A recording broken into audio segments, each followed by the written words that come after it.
Welcome back to the Engage podcast. This is an Engage alert and a special update on negotiations as part of our negotiation series. Next week, we begin exchanging openers with the company, which is really a significant step in the negotiating and Section 6 process. And that's really where things start to take shape. So naturally, this brings up some key questions for pilots, like what's our path forward? What's our strategy behind it? What are we focused on as we head into these discussions, and how are we approaching this phase? So I want to bring on the leadership team to address what should pilots expect as this process begins to unfold. I have the MEC chairman, Captain Eric Criswell, and the chairman of the negotiating committee, Captain Bill Finlay. They're directly involved with this effort, and they can walk through the strategy, the priorities, and how we're thinking about the road ahead. So let's get into it. Eric, I want to start with you. As we head into exchanging opening positions next week, how would you describe our path forward and our overall strategy? Hey, Ryan, good to be here today. Just want to give a hat tip to Bill. He's sitting next to me here, negotiating committee chairman. Those guys have had just a mountainous task in the last 6 months to get organized for next week. And, it's been a road. We had a pilot survey that was very successful, record participation in that. They've spent countless number of hours parsing through that, ongoing polling. We're making sure we have the pulse of the pilot group first and foremost, because that's the most important thing, is that we hit the right priorities with our pilot group. So where we're at today, we've spent a lot of time with our MEC as well. They're your elected reps, and they've taken all of that information and put it into a usable ask for the company. And, there's a couple options when you're in this position. Those of you that were around for our last contract negotiation, we opened in April of 2019, and we ratified in March of 2023. So that's a long road. We obviously had a pandemic that delayed things on that, but we also had a pretty comprehensive ask that addressed, not exaggerating, a couple hundred items of priorities that the pilot group identified at that time that were important. Didn't get them all, but we obviously addressed a lot of things in that contract. There's other paths too that are options, and when we're contemplating what we put on the table, there are, many options as to how we can approach this. Having been on the negotiating committee for the last contract that we did, contract 2019, the approach at that time was a very comprehensive opener that addressed literally hundreds of items that were identified by the pilots as high priority. There are other ways, as an alternative, you can also approach negotiations in a more consolidated or accelerated path. And our MEC has debated this topic very heavily. What we are going to put on the table next week is a accelerated path that addresses, a much more concise number of items that have value. So what we are announcing today, and you'll see more to come in communications from the union, that we're looking at potentially a shorter term agreement. We're looking at a much more concise ask that has a lot of value, and be a more consolidated, accelerated path that would obviously address the major issues like pay and vacation, retirement, work rules, but not hundreds of items. I would say that would characterize where we're starting this time. We believe that the state of quality of life is on the line. Some of these things are timely, and we're looking forward to opening with an accelerated path at this time. Bill, how do you feel about this? I think one of the important things to remember too is, we talked with the elected reps about this quite a bit, and we all agreed that there was an opportunity here to move forward and be able to get some gains locked in for the pilots on an accelerated time scale, instead of going down the road of, 1 year, 2 years, or even longer, 3 or 4 years, like happened last time. There's an opportunity to get these gains, get them in now, and then start the clock going till we come back to the table for another contract after that. And that gives us the opportunity to secure pay, retirement, quality of life gains, whatever we pursue this round. And then again, having the opportunity to go and grab additional things that much sooner by getting a contract in place and starting marking time until the next one. So taking advantage of an opportunity strategically that you see as the lead negotiator and as the MEC chairman, threading that needle. Yeah, there's definitely an opportunity right now with, some of the feedback we've gotten from pilots and reps that, quality of life is suffering on the line. Like Bill said, we'd like to lock in some improvements and some gains. address the highest value items that you've all identified for us via surveys and polling. And, if it doesn't work, we're very capable, willing, and will cut bait and go a different direction. Yeah, we've always have the option if this accelerated time frame doesn't work, we can pivot and go the more conventional, comprehensive route that takes longer. That's something we're absolutely prepared to do. It's not something that we're averse to, but I think there is an opportunity here to get these gains for the pilots sooner rather than later. If the company's willing to come to the table and seriously engage with us, I think there's a path there. But like I said, if it doesn't work, we can absolutely go the other route, and we'll be in it for the long haul. The key here is it has to meet the pilot's expectations. And if it doesn't, there won't be an agreement. This is our idea. This is our timeline. And these are our priorities. And if we can't meet them on this accelerated path that we're optimistic about, then that will lead us into a longer path, and that we're prepared to make that decision. You can't understate that. Early does not mean a discount. And if this is going to work, the value has to be there for a Section 6 agreement. Even if it comes early, it doesn't mean that the pilots will be accepting a lower value contract as their Section 6 agreement. And that is, I think, the most important takeaway from this. Yeah, I think that's paramount. And I want to zoom out for a second and ask you each, and maybe both collectively, a couple of questions. Because one, as pilots, we are used to these longer, drawn out, escalated negotiation cycles.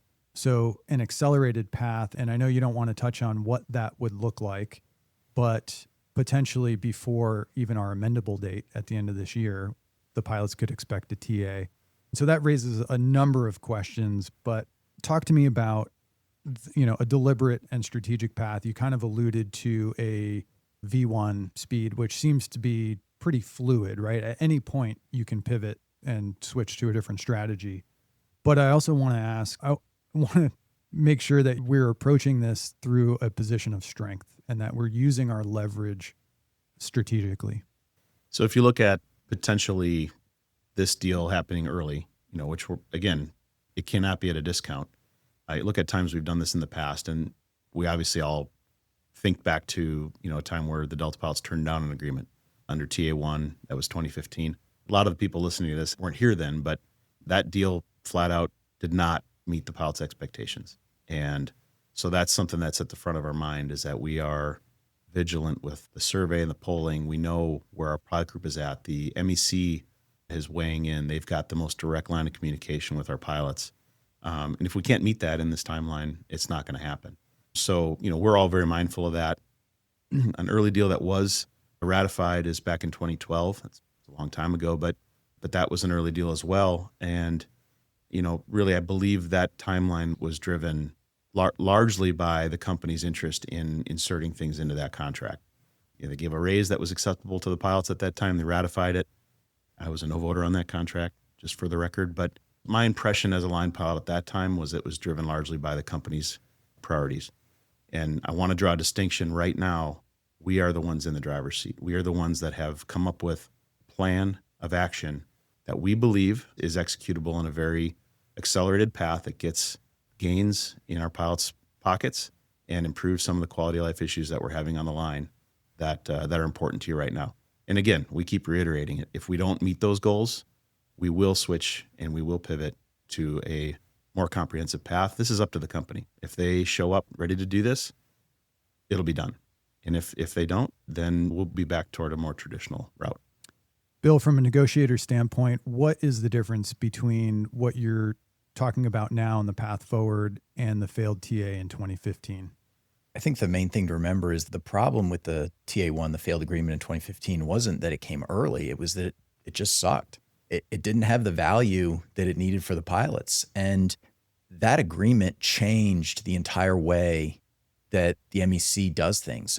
We did not poll back then. They had survey data that was old. We completely overhauled the way we do business after that, because nobody wants to see that happen again. Eric and I certainly don't. We were both here for that agreement. We both voted against it. And nobody wants to see anything like that happen again. I mean, one of the things that was overhauled after the TA1 failure was the prevalence of polling. That was not something that the Delta MEC did up until that point. We did the survey and that was it. And after that, we started polling, which we continue to do. We whole, whether we're in contract negotiations or not. And that allows us to keep our finger on the pulse of the pilot group, make sure we understand what they're looking for, because sometimes priorities change. And that allows us to know when something has shifted among the pilots so that we can still deliver what it is they're expecting. We've got to bring an agreement that has value.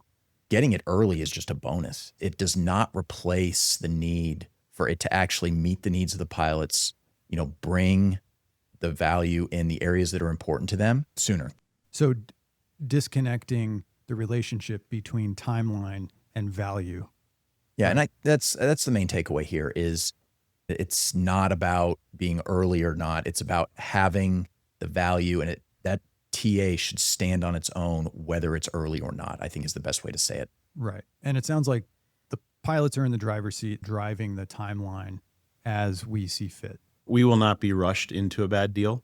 We're putting a proposal on the table that doesn't need to take a long time to process. When we did the last contract, we addressed a lot of things and had to build things out of, from scratch, redesign scheduling rules, redesign reserve rules, address retirement plans, market-based cash balance plan. All that stuff was intensely complicated and it took a lot of time. The global scope agreement, all those things took a lot of time. Even if the company showed up ready to go, it takes a lot of time. What we have identified is a mix of value items that are high priorities for pilots that should not take a lot of time if the company's motivated. And, it'll be up to them to show us, put their money where their mouth is. Eric, have you engaged the company about this accelerated timeline? Yeah, we've had conversations all the way up into the senior executives.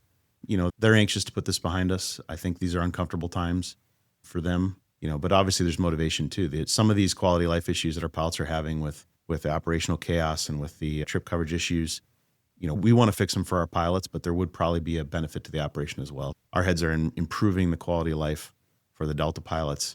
And frankly, it's kind of sucked on the line. The chaos is good for nobody right now. And, to the extent that aligns with the company's interests, so be it. We want to fix this for the pilots. Bill, what happens if the company doesn't engage? They don't show up to play ball as part of this process? We think there's a path here to get this done in a timely manner, but that requires two parties to both show up ready to do the work. And if the company is unable or unwilling to do that, we're going to recognize that relatively quickly. And if it turns out this path is not going to work, then we are more than happy to pivot back to a more comprehensive agreement that will, almost certainly take longer. But that is something that we are ready to do. We've discussed with the MEC. The MEC is united behind that plan as well.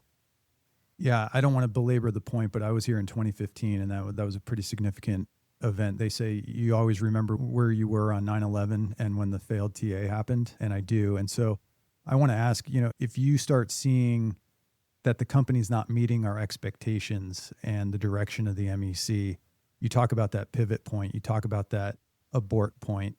Where is that point? And can it be all the way towards the end and this just doesn't meet expectations and you say, never mind, and walk away? I don't know that there's a firm line in the sand I can draw, on this exact date if it's not done. I think probably this summer or early fall, if we don't have an agreement that is acceptable to the pilots, that's going to be decision time for the MEC and the company. Like, it's time to get real. And if they are able to bring that value, great. And if they're not at that point, then we will pivot and we'll go the long road. I'll say it this way. If we're going to invest the amount of time that a comprehensive Section 6 would take, then we're going to get a comprehensive Section 6. If we're being strung along and the weeks and the months are starting to click away, we're going to put more on the table because we're investing the time that a comprehensive Section 6 should take. What we're talking about here is a path that they can do in the matter of weeks, certainly a few months, is a realistic timeline for what we are envisioning. And if it doesn't happen in that timeline, then we're gonna pivot because we're investing the time that it should take to do a Section 6. Yeah, that'll make sense because the company has an interest in showing up as well. I think they're hurting operationally and certainly financially in terms of operations. And so they have an incentive to show up here and bring true value to the pilots. Their tagline, "We appreciate you." They can put their money where their mouth is. Yeah, we're not getting up every day dreaming about ways to solve the company's problems. We're thinking about pilot problems. But right now, there's a pretty blurry line between those two things.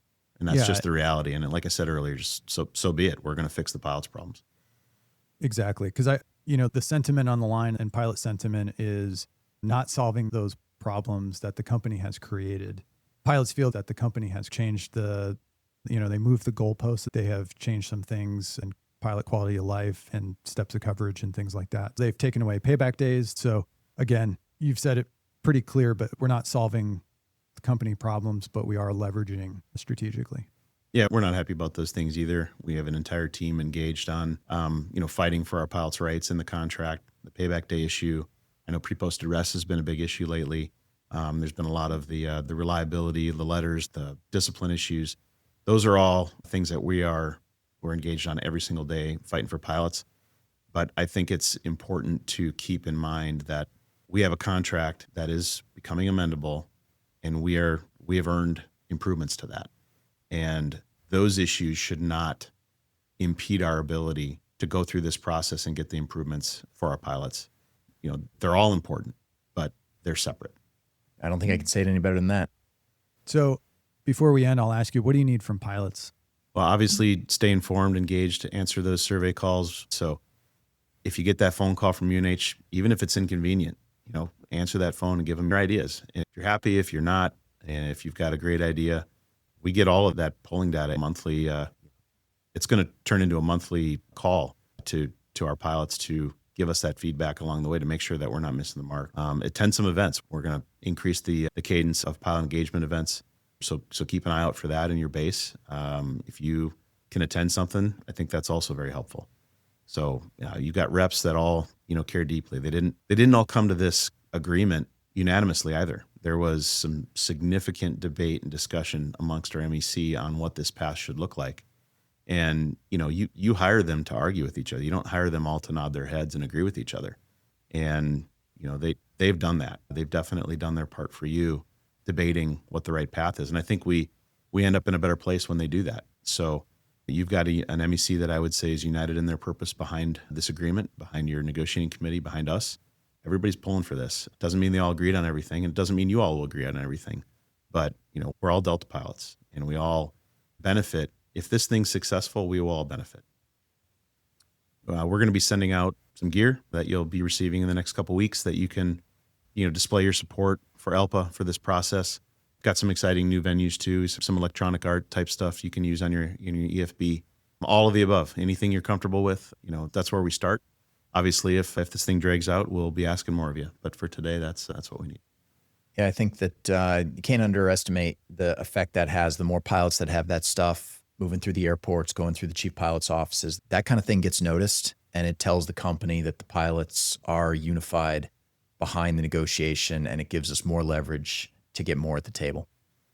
Very good. You heard it here from the chairman of the negotiating committee and the MEC chairman. Thanks very much. All right. Well, I really appreciate your time and the clarity today. As we head into next week, exchange openers, again, a pretty significant milestone for pilots as we exchange openers. So it sounds like there's a clear strategy in place, a deliberate path. And so this is exciting for the Delta pilots. This is an exciting time. It's beginning in the next phase. So thanks for everything. Thanks for being here. And again, you'll hear from MEC chairman and the negotiating committee as we move forward. So stay informed, stay engaged, and thank you both for being here. Yeah, thanks, Ryan. Thanks, Ryan. You're listening to Engage, the podcast for Delta pilots. Follow us on Spotify, Apple Podcast, or your favorite podcast platform, and receive notifications when a new episode is available.